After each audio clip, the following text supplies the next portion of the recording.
Hi, everyone. This episode today is brought to you by Sun Palm Dues Hotel. That's Sun Palm Dues Hotel.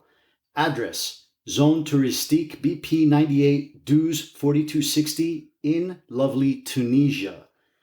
Mention that Hum sent you and they'll let you sleep in till 3 p.m. Again, tell them that Stephen sent you, they'll let you sleep in till 3 p.m. during your day of checkout. Phone number plus 216-75-470-123. Again, that's plus 216-75-470-123. Humps, we love you. Yo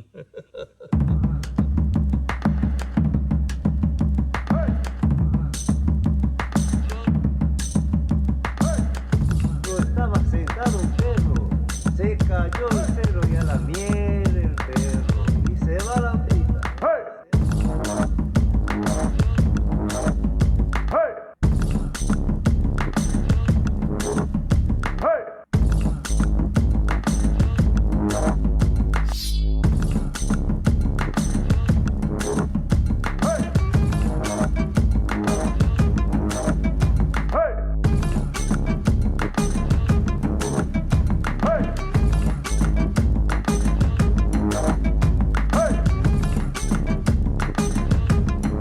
Hello, everyone. Welcome to another podcast of Bad Teachers and Vagina Boobs with... Stephen, hello. Hey, Humps, how you doing? And Spyro. I'm good, man. And today we have a special guest. He is Bernie Jacobs, also in jolly old England, not too far from Humps. How are you, Stephen, and how are you, Bernie? Yeah, I'm good. Thanks, mate. Good evening, Bernie. It's very nice to have you here. But Bernie's an unusual name, actually, man. How old are you? Remind us. Oh, in my late 40s. And you're still in education, right? Yeah. In fact, interesting response. In fact, you're deeply entrenched in education, aren't you? Yeah, I am. Yeah. Is there any chance you're going to leave education for another job? Well, I don't think so. Not at the moment. Despite everything with COVID and everything else, I moved into education quite sort of late in my career. And I'd been working as a practitioner for nearly 20 years before I moved into education. I don't really see myself as leaving it at this point in time. Although Right. I have to say it has crossed my mind. Right. What do you teach, Bernie? I teach business, mainly business subjects. So you were in the industry and then you came into teaching. Is that the way? Yeah, that's correct. Yeah. Okay, and you're teaching it somewhere in I'm assuming London or somewhere in England at this point. Yeah, but I've taught over a bunch of different areas around the UK. Okay. If you left, what would you want to do you think? What would you go back to? Well, I was working in media and broadcasting before I went into academia. I'm not sure whether I'd want to go back into the broadcasting side of things, mainly because the money is just appalling. And I don't see myself as being able to I suppose if I went back in at a senior level and the pay was decent, I'd consider going back in. But just the way broadcasting is at the moment, I don't really see that happening. So I'm not really entirely sure what direction I might go to from academia. I might start something up for myself, do a startup of some sort. I have thought about that. I have done a number of startups before, so that I wouldn't rule that out. Well, that's interesting. Do you consider yourself a bit snookered in education, in the role you're in? Do you think it's difficult to jump from education back into... Yeah. My experience with recruiters, both in the UK and Australia, and I suspect it's probably in a number of other markets, it becomes very difficult to move out of education, I think, because they think that you're an academic and therefore your applied skills are perhaps not up to par or won't meet the requirements of somebody who's got a measure of experience. So, yeah, I know of colleagues and know of people that have found it difficult to get out of education once they were in. Hey, Bernie, I just want to give, just for our listeners, you're originally from, you're a Kiwi, you're originally from New Zealand, and you've been in England for About 20 years. 20 years, right? Okay. Ooh. And you started teaching in New Zealand, or when you got to England? Oh, no, in England. Okay. And we had a guest on actually almost a month ago, and he described sort of what you're talking about. He was in education and he just went back into the industry. And we were talking about the difficulties there. When you're talking to recruiters, like you were just saying, what are some of the limitations they might see in a person like you who's coming from academia into their? Well, I don't necessarily know. The comments that are made is, oh, you're a little bit too theoretical, and this is despite 20 years of consumer, of basically not consumer but commercial experience.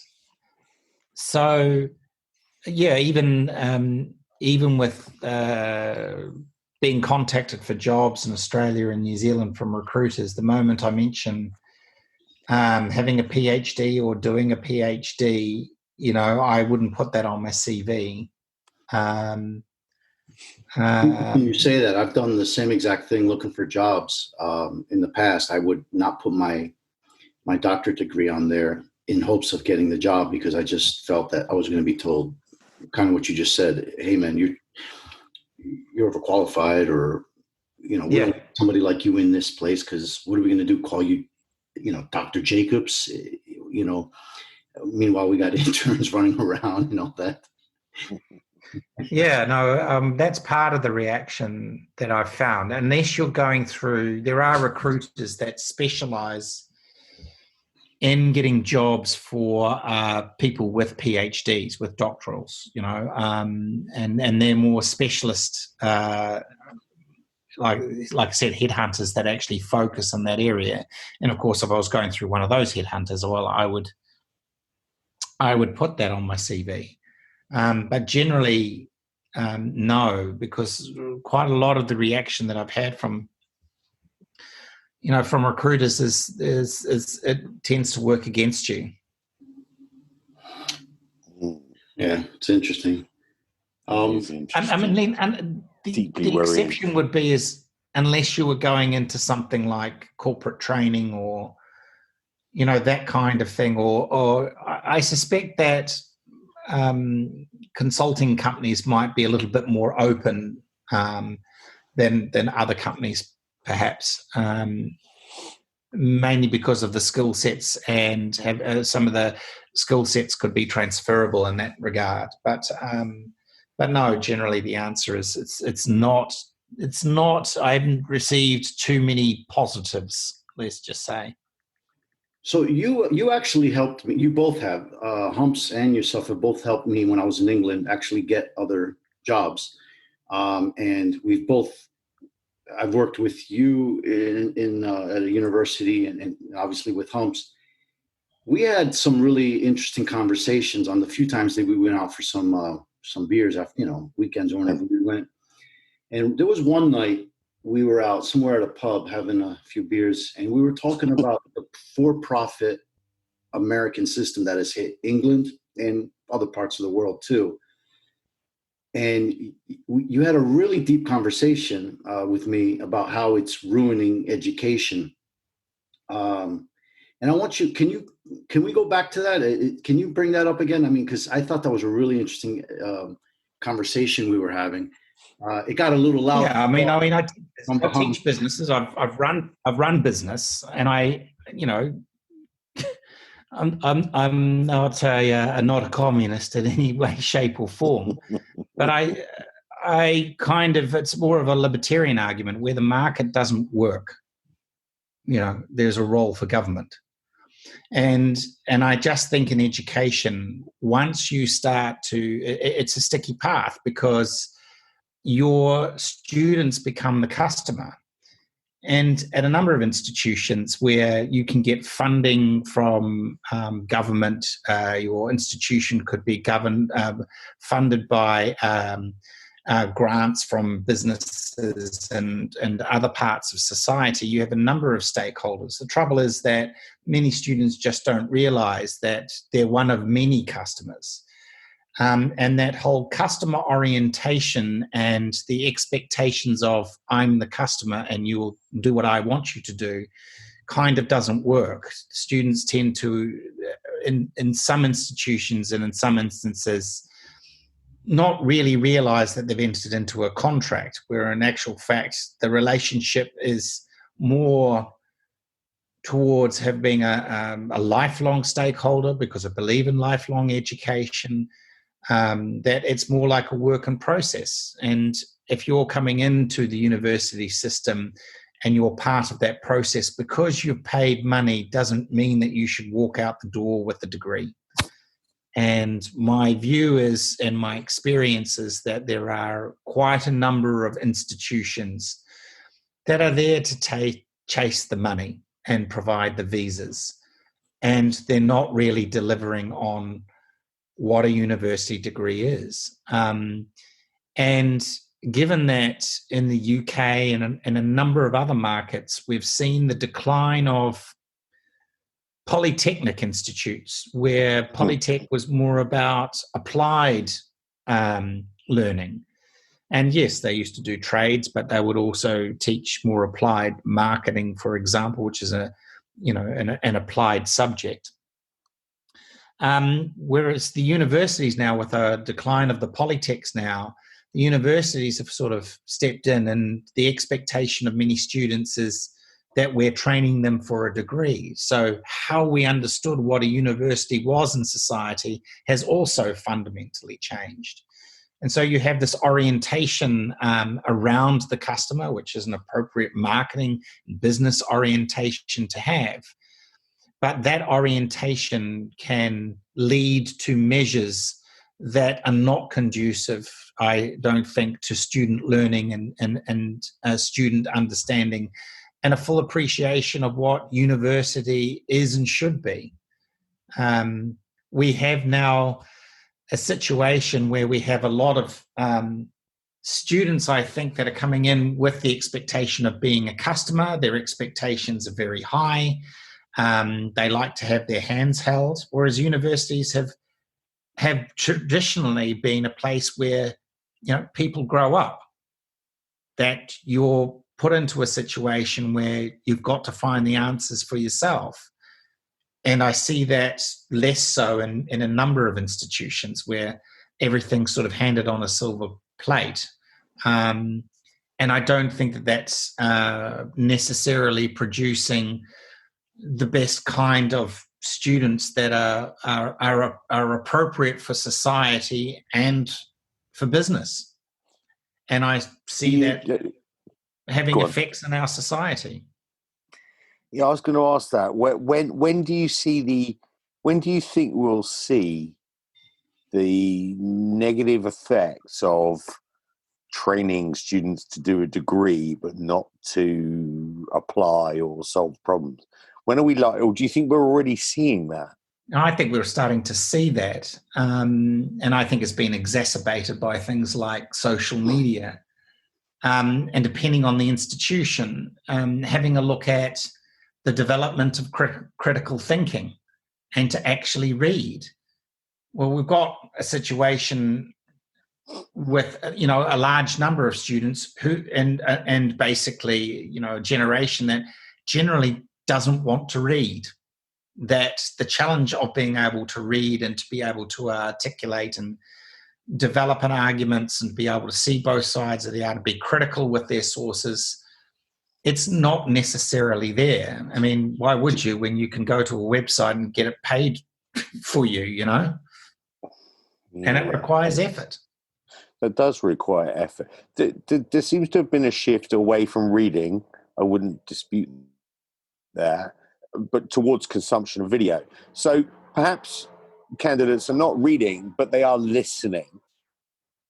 But there still seems to be, and that's one argument, that the consumption of the knowledge now is through their ears rather than through their eyes. Yeah, I don't think the video consumption has replaced reading to the same extent. No. I still think reading, or the lack of reading, is a problem. There's nothing wrong with having video and those kinds of things to be able to engage students and having that engagement in class. But having a look at the numbers of students who really aren't taking notes in class. Yeah, I can recall, when I was a young man at university, that basically the entire lecture theatre would be scribbling, listening, contextualizing, and writing down, what was happening in the lecture. Even though they were given slides and other materials, they were actively the participation was not just verbal participation and attention, but actually writing, actually listening. Where there's less of that happening now, that there's quite a number of students that sit there and they just observe the lecture. And that's not necessarily engaging the brain to be able to, the brain learning needs more than just being able to sit there and listen, or the effect is like watching television. Well, you're not wrong about that. The research, even recent research again, on these studies about effective learning techniques still demonstrates very clearly that handwritten note-taking is more effective than typing notes, even in a lecture, and let alone not taking any kind of notes at all. I do think you're right. I think, students will say, oh, well, the argument might be, and I've heard it before, I'm recording the session. To do what with? What, you're going to redo the session entirely in your own time again? I don't believe you. That suggestion that I'll listen to you again, it doesn't really make sense. Make sense with students, and it's not an argument I even believe. So, that's an interesting conversation about when I see. I wonder if the screw up in terms of the way that we've dealt with COVID is, if there's an underlying problem there with the people that have been trying to deal with it, some of them have learned to get a degree but not learned to problem solve. I know there's a political problem when it comes to solving global problems like COVID, but I wonder what proportion of our inappropriate response is down to pure academic issues and academic learning rather than applied practical learning. And that's interesting, because there are other problems. Go on. I was going to ask Bernie, how do you, with COVID now and a lot of schools just being online, how does that factor into what you were saying?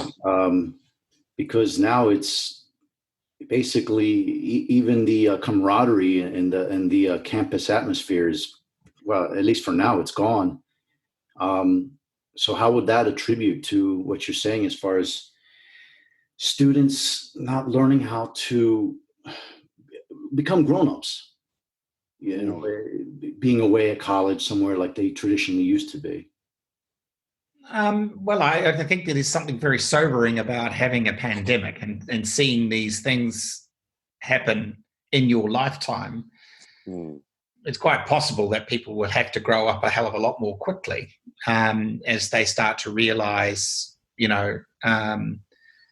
the fallout of what's happening with COVID. Being away and not being at university or on campus, I've seen, well, from what I've heard anecdotally, there's quite a number of students who are looking at coming to the UK and or coming to London to be around campus, to be in the same city at least, even though their courses may not be delivered in a classroom, that they may still be online. And I suspect because they want to be in a big city, they still want to be away from home and try to have that experience. But I would say pretty much every university would be looking at trying to address that issue that you've brought up about campus life, and that's missing of those aspects of living away from home and having a campus life is something I think that a lot of universities will be at least trying to be able to address. But at the same time, it's just going to be a little bit of a different experience, I would imagine, because do I think education's changed? Yes. And will it change because of COVID? Yes. I don't actually think it will be the same again. But with regards to the student experience, yeah, you're quite right. It will be different. But this thing will pass.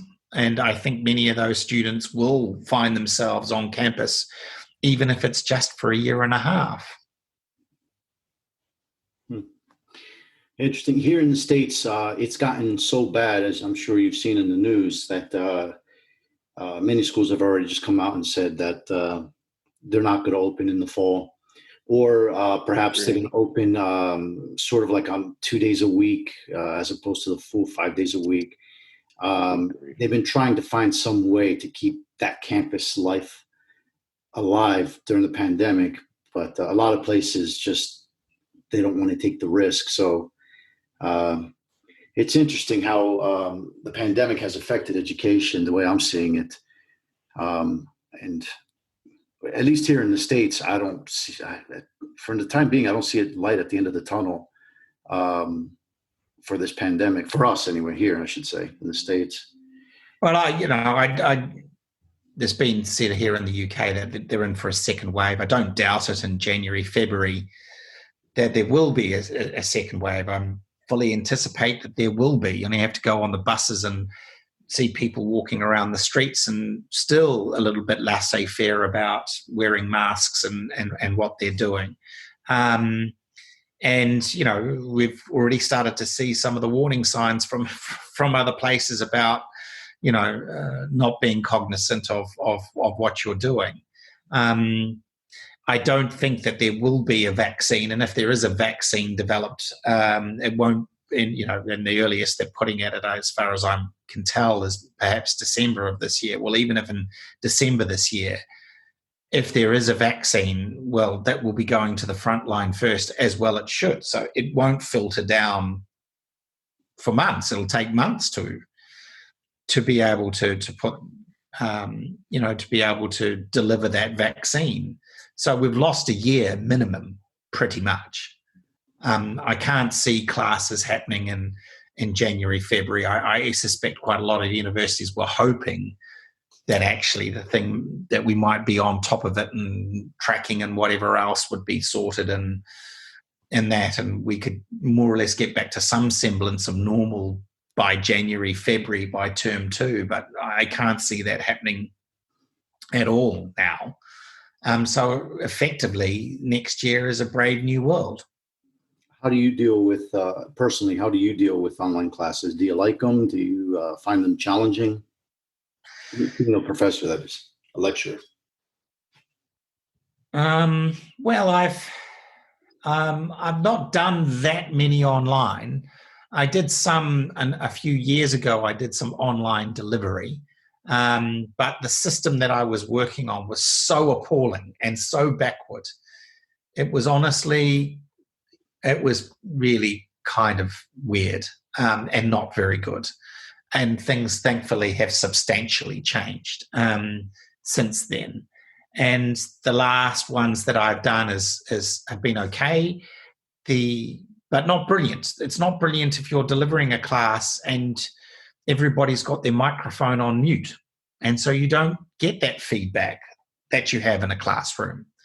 You don't have access to that kind of energy that's in the room, or sense that, perhaps you've gone a bit off the boil and it's time to go into a new direction. You don't get that feedback online. And I know that there are the electronic systems that are in place, whether that's, Zoom or Teams or some of the other software to be able to sort of organize classes and do that. I still think that there will be some elements that will be missing. But will students still be able to learn? Yes. And I certainly hope that they realize that they also might have to step up a wee bit more and actually get out the books and read, because I don't see any universities dropping any standards just because it's COVID-19. Do you not? Oh, that's interesting.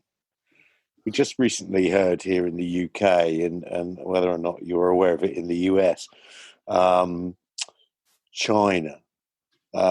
British universities have spoken with China, and Chinese students will be allowed, and check this out, will be allowed to study UK degrees online, but only if UK universities conform to Chinese restrictions on what Chinese students are allowed to access online.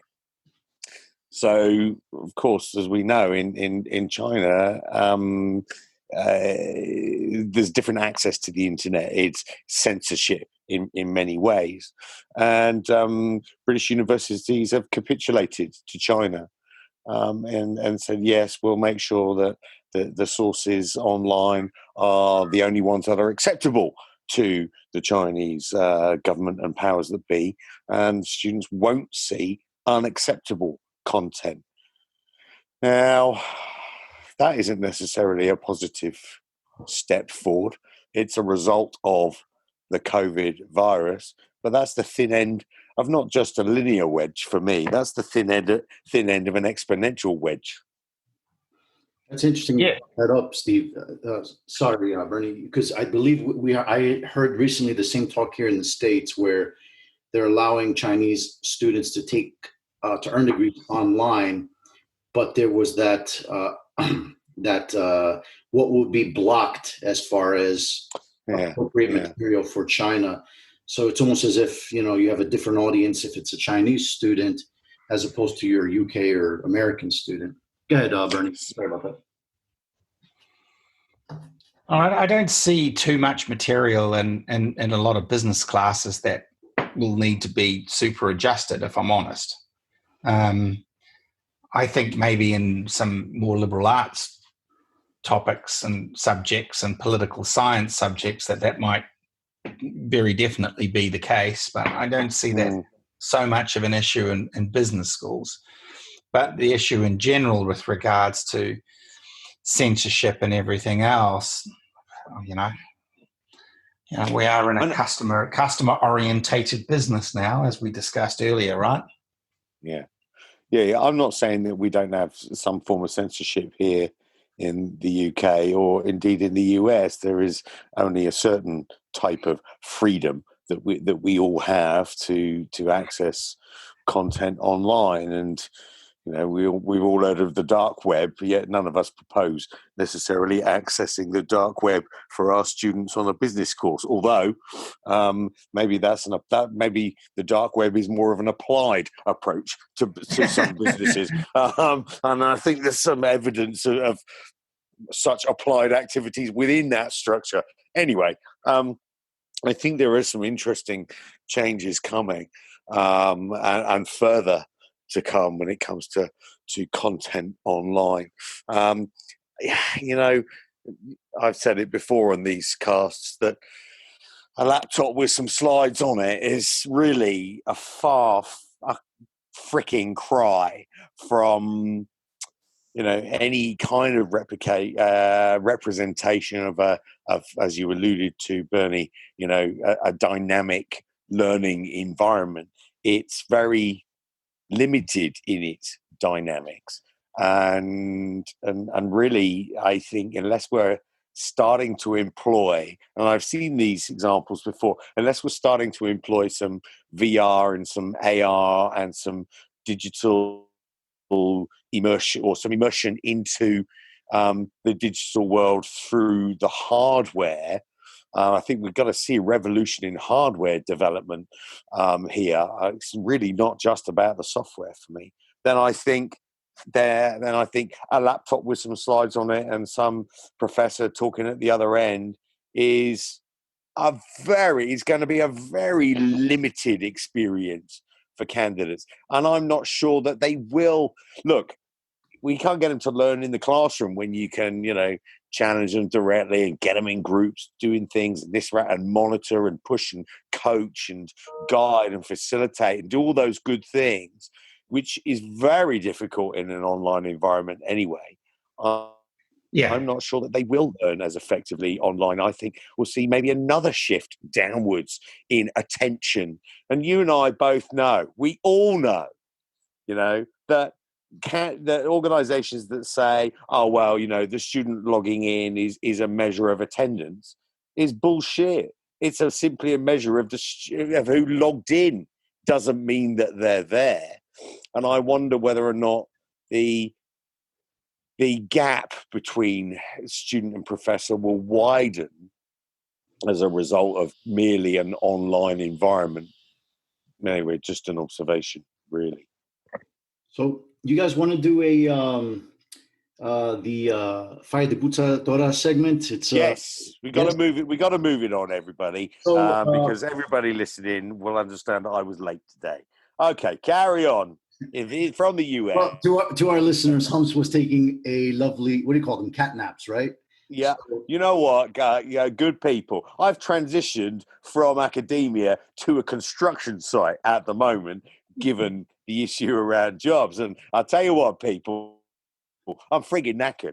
And I got in and I was having a cat nap. So we're going to move it forward. We've got some great content. And I managed to piss both my colleagues off this evening. So here we go. Let's move it on to this next segment. Yes, go. What's it called, Humps?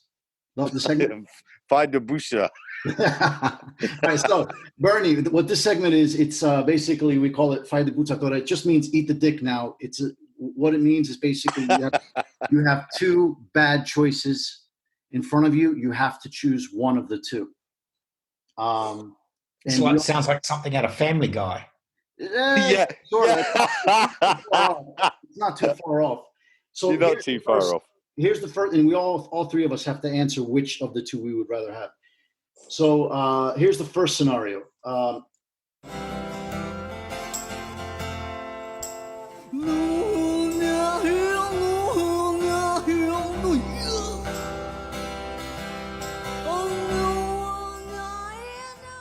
Once a month for the rest of your life, when you wake up and get up out of bed, you stub your toe against the bedpost, having very bad pain, and which results in you cursing for the next hour. So you have a sailor's mouth for the next hour, and obviously a very painful toe. Doesn't break, but it hurts very bad. That's the first scenario. The next scenario is every time you go to work. Every time you go to work, so I'm assuming, COVID's gone. Every time you go to work, you bring a can of spinach with you, and you eat that can of spinach. You open it with a can opener, and you eat it at work. And if anybody approaches you and makes any comment referring to the can of spinach, you must reply, "What? You never saw Popeye?" So, those are your two scenarios. Now that gets more ridiculous each week, listeners. Go. So, what would you choose, Bernie? What would you choose, Bernie? I actually think the can of spinach. I don't disagree with him. I can't be doing with stubbing my toe every month. I know, man. You mentioned that. I thought, no, anything but that. Is that? Yeah. The memory of doing that lives vividly in one's mind. Especially if you catch a little toe. Oh, man. I got to admit with you guys, just the thought of stubbing your toe is painful. Just the thought of it. Yeah, man. I tell you, man, have I got to, with this can of spinach, have I got to go and squeeze? Have I got to, have I got, geez, Alan, have I got to squeeze the can and so the spinach flies out of it? Have I got to do that as well? No. You're gonna open. Sorry, what? Can opener, and you can eat it as sophisticatedly as you want. As sophisticated as you want. Can I squeeze the can if I want to? I mean, I think that would be quite funny. If you're strong enough to do it, then go for it. So yeah, okay, man. You're both going with the can of spinach? Yeah, I'll go with the spinach. What are you doing, man? You're doing the spinach.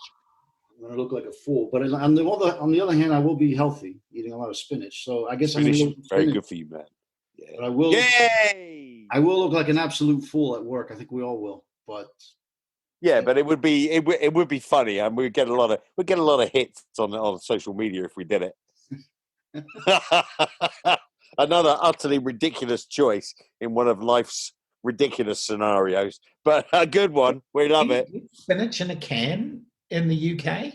Yeah, it sounds horrible. I mean, my only reservation is spinach in a can. Exactly. Do you know what? That's my next mission, to find spinach in a can and take a picture. I'm not sure that we can. I can't say I've ever seen it. Yeah, I'll take it to work. Super. It'd be hilarious because then somebody makes a comment about it, you have to say, "What? You never saw Popeye?" Yeah.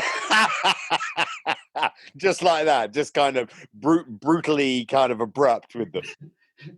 I got a funny feeling though. I may be wrong on this, but wasn't the issue around spinach making you strong? Wasn't that just some kind of misprint in a paper that they suggested it had X milligrams of something in it, but it was a misprint? It may be that spinach doesn't make you strong like Popeye. But anyway, I digress. I digress because I was late and everybody got to go.